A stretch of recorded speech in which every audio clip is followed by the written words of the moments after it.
Mammukka please.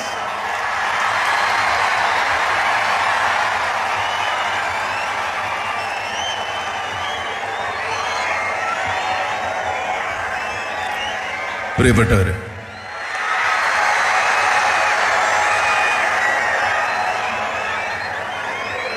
ഈ school യുവജനോത്സവത്തിൻ്റെ സമാപന സമ്മേളനത്തിൽ എന്നെ ക്ഷണിച്ചപ്പോൾ ഇതൊരു യുവജന ഉത്സവമാണ്. എന്നെപ്പോലെയുള്ള ഒരാൾക്ക് ഈ യുവജനങ്ങളിൽ എന്ത് കാര്യമെന്ന് ഞാൻ ആലോചിച്ചു.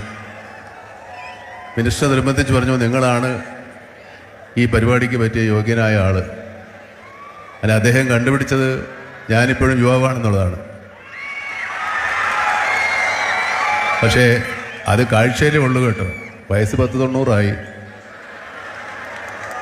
ഏതായാലും ഞാൻ വരാമെന്നുള്ള കാര്യം തീരുമാനിച്ചപ്പോഴാണ് ഞാനൊരു വീഡിയോ ക്ലിപ്പ് കാണുന്നത്.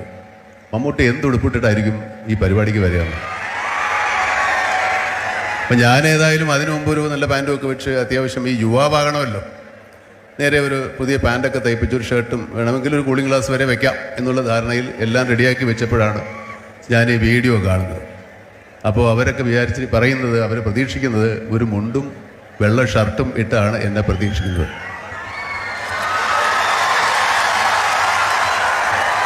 ഇപ്പോൾ രാവിലെ ഞാൻ എൻ്റെ വസ്ത്രങ്ങൾ തിരഞ്ഞെടുക്കുന്നത് കൂടുതൽ ഒരു വെള്ള ഷർട്ട് കൂടെ ചേർത്ത് വെച്ചു, ഒരു മുണ്ടും.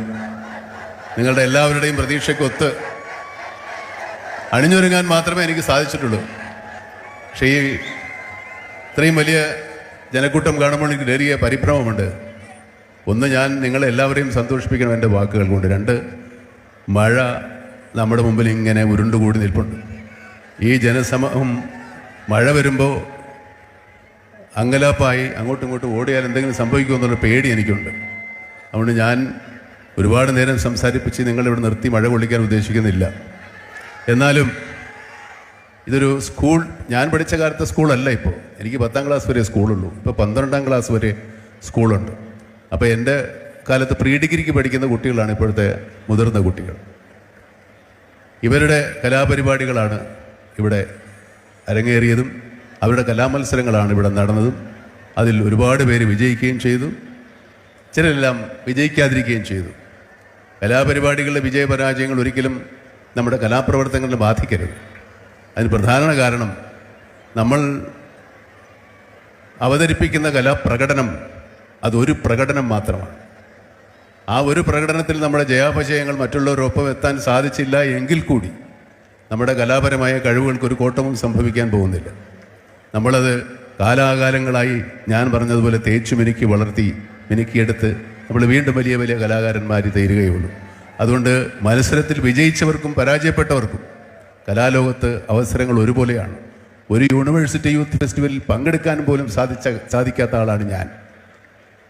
നിങ്ങളുടെ മുമ്പിൽ നിന്ന് സംസാരിക്കാൻ അർഹത നേടിയെങ്കിൽ ഈ കലാപരിപാടിയിൽ പങ്കെടുത്ത വിജയിച്ചവർക്കും പരാജയപ്പെട്ടവർക്കും ഒരുപോലെ ഒരുപാട് അവസരങ്ങളുണ്ടാവും. ഇവിടുത്തെ കലാരൂപങ്ങൾ ഏറ്റവും വലിയ മാതൃകകളാണ് നമുക്ക്. ഇവിടെ ക്ഷേത്രകലകളുണ്ട്, മാപ്പിളപ്പാട്ട് മത്സരമുണ്ട്, കൈകൊട്ട് മത്സരമുണ്ട്. അങ്ങനെയുള്ള എല്ലാ തരത്തിലുള്ള കേരളത്തിലുള്ള എല്ലാ തരത്തിലുള്ള മത്സരങ്ങളും ഒരു വിവേചനവുമില്ലാതെ ഇവിടെ അവതരിപ്പിക്കപ്പെടുന്നുണ്ട്.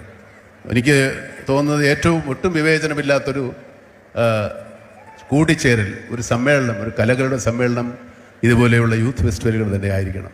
നമ്മൾ കുട്ടികൾ ചെറുപ്പത്തിൽ തന്നെ അവരുടെ മനസ്സിലേക്ക് അനാവശ്യമായ ചിന്തകളില്ലാതെ, ഒരു വിവേചനങ്ങളോ വേർതിരിവുകളോ ഇല്ലാതെ അവരുടെ കലാപരിപാടികൾ അവതരിപ്പിക്കുമ്പോൾ കൂടെ നിൽക്കുന്ന ആരാണ്, കൂടെയുള്ളവരാരാണ്? നമ്മുടെ സുഹൃത്താണ്, നമ്മുടെ സഹപാഠിയാണ്, നമ്മുടെ കൂടെ പരിപാടി നടത്തുന്ന നമ്മുടെ ഒരു കൂട്ടുകാരനാണ് അല്ലെങ്കിൽ കൂട്ടുകാരിയാണെന്നുള്ള ബോധത്തിൽ തന്നെയാണ് നിങ്ങളുടെ ഈ പരിപാടികൾ ഇവിടെ അവതരിപ്പിക്കപ്പെടുന്നത്.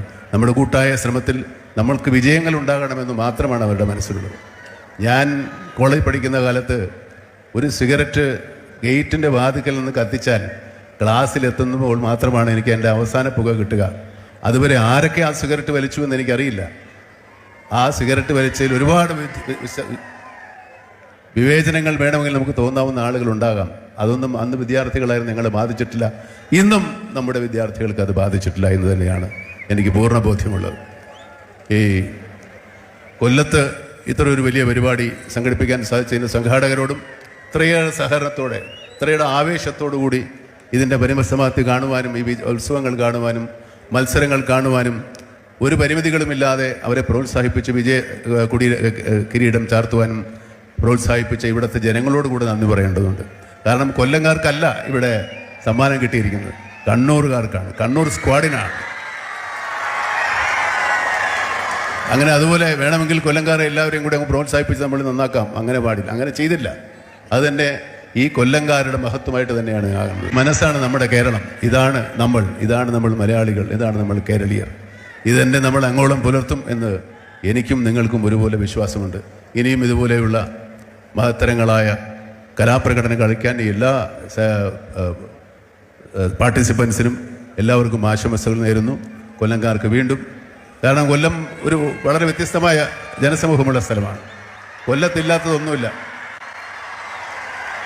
ഞാൻ ഹോട്ടലിൽ ഉച്ചയ്ക്ക് ഭക്ഷണം കഴിക്കാൻ പോയപ്പോൾ ഇവിടുത്തെ മത്സ്യസമ്പത്തിനെ പറ്റി പറയുകയുണ്ടായി.